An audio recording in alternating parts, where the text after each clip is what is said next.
following the cycle. Government bills, first reading. Apology Bill. Stamp Duty Amendment Bill 2017. Government Bills, second reading. Secretary for Justice. President, I move the second reading of the Apology Bill. The bill for short. The objective of the bill is to facilitate the resolution of disputes by promoting and encouraging the making of apologies by parties in disputes when they want to do so by stating the legal consequences of making an apology. The bill was formulated on the basis of the recommendations made by the Steering Committee on Mediation, Steering Committee for short, after 2 rounds of public consultation held in 2015 and 2016. In a dispute following a mishap, a party may wish to convey condolences or sympathy to the other party for the loss and suffering sustained or to make an apology. However, at the moment, people are often inhibited from making an apology, and their legal advisors may also advise them not to make an apology, even if they wish to do so.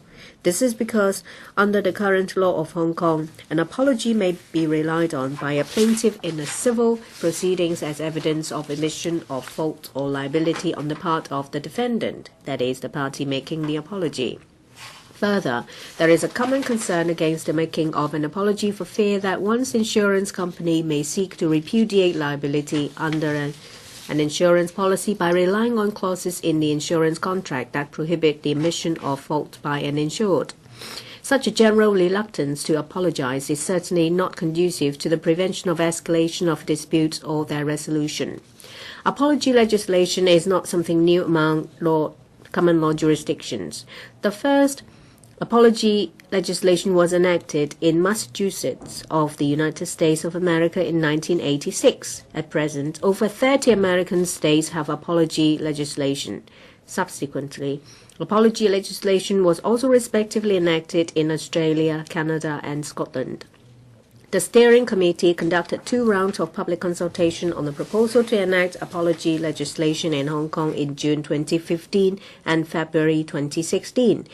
In the first round of public consultation, the Steering Committee sought the public's view on the proposal of enactment of apology legislation, its scope of application and form, etc. In the second round of public consultation, the Steering Committee sought the public's views on mainly 3 aspects. First, whether certain proceedings such as disciplinary or regulatory proceedings should be excluded from the application of the proposed legislation. Second, whether factual information conveyed in an apology should likewise be protected by the proposed legislation. And third, the draft bill.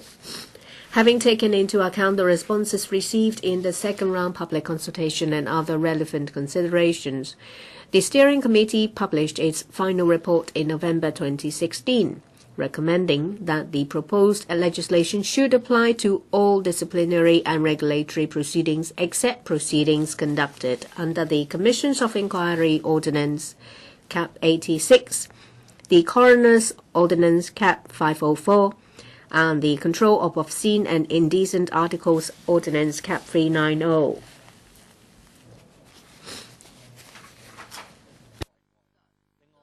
Further, a schedule of expected proceedings with a mechanism to allow future amendments to be made to it should be provided for in the draft bill to provide flexibility.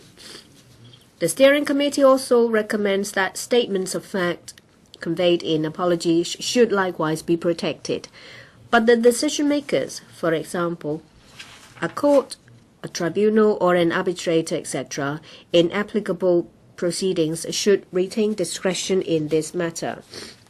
The government agrees to all the recommendations of the Steering Committee and considers that there is a need for legislation in Hong Kong defining the meaning of apology and providing for the legal consequences for making an apology, the effect of apologies on limitation of actions and insurance contracts, and the scope of proceedings to which the legislation is to apply. The bill provides for the effects of apologies in certain non-criminal proceedings and legal matters. Similar to the apology legislation enacted in other jurisdictions, the bill is relatively short. The bill contains 13 clauses and a schedule, Under the bill, an apology made by or on behalf of a person means an expression of the person's regret, sympathy, or benevolence. If part of the expression is an admission of the person's fault or liability, or a statement of fact, the admission or statement is also included in the meaning of apology. The bill protects an apology by precluding it from constituting an admission of fault or liability, and from being taken into account in determining fault, liability, or any other issue to the prejudice of the apology maker for the purposes of applicable proceedings. Moreover, the bill makes evidence of an apology generally not admissible for determining fault, liability, or any other issue to the prejudice of the apology maker in applicable proceedings.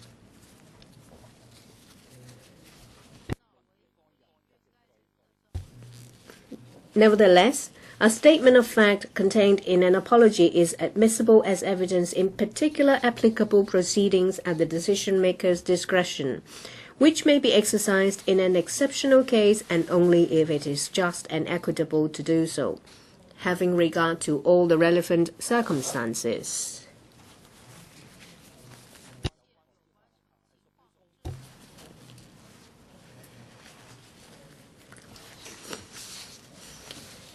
In the bill, the expression applicable proceedings refer to judicial, arbitral, administrative, disciplinary, and regulatory proceedings, and other proceedings conducted under an enactment.